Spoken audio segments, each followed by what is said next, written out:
తెలుగు ఇండస్ట్రీలో ఎంతోమంది అభిమానులు ఎంతో కాలంగా ఎదురు చూస్తున్న జూనియర్ ఎన్టీఆర్ గారి దేవరా సినిమా ట్రైలర్ రిలీజ్ అయింది. అయితే సినిమా కోసం 1000 కళ్ళతో ఎదురు చూస్తున్న ప్రజలకు ఈ ట్రైలర్ బాగా నిరుత్సాహపరిచిందని చెప్పుకోవచ్చు. ట్రైలర్లోని సన్నివేశాలను కంపేర్ చేస్తూ భారీ ట్రోలింగ్ చేస్తున్నారు. ఆచార్యలాగే అనిపిస్తుందంటూ మీమ్స్ క్రియేట్ చేస్తున్నారు.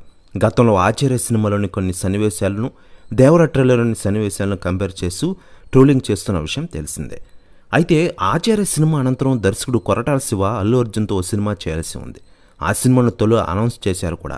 అయితే అనూహ్యంగా ఆ సినిమా క్యాన్సిల్ అవ్వడం, సడన్గా ఎన్టీఆర్తో కొరటాల శివ సినిమా ఫిక్స్ అవ్వడం వెంటనే జరిగిపోయింది.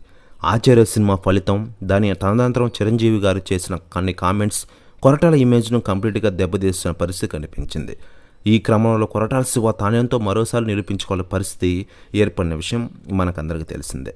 ఇలాంటి సందర్భంలో కొరటాల శివ గారు తాజాగా ఆచార్య ఫ్లాప్కి సంబంధించిన కొన్ని కీలక విషయాలు వెల్లడించారు. ఆయన మాట్లాడుతూ, ఆచార్య సినిమా ఫ్లాప్కి మెగాస్టార్ క్రేజ్కి ఏమాత్రం తగ్గదు. దేవరా సినిమాతో ఇది ఏమాత్రం పోల్చకండి. ఆచార్య కథ వేరు, దేవరా కథ వేరు. తొందరలోనే మీ ముందుకు వస్తున్నాం కదా, మీకే తెలుస్తుంది అంటూ సంచలన వ్యాఖ్యలు చేశారట కొరటాల శివ గారు. ప్రస్తుతం ఈ వ్యాఖ్యలు వైరల్ అవుతున్నాయి టోటల్ తెలుగు ఇండస్ట్రీలో. మరోవైపు మెగాస్టార్ చిరంజీవి గారు ప్రస్తుతం వశిష్ఠ డైరెక్షన్లో బింబిసారా వశిష్ఠ డైరెక్షన్లో విశ్వంబర సినిమా చేస్తున్న విషయం తెలిసింది.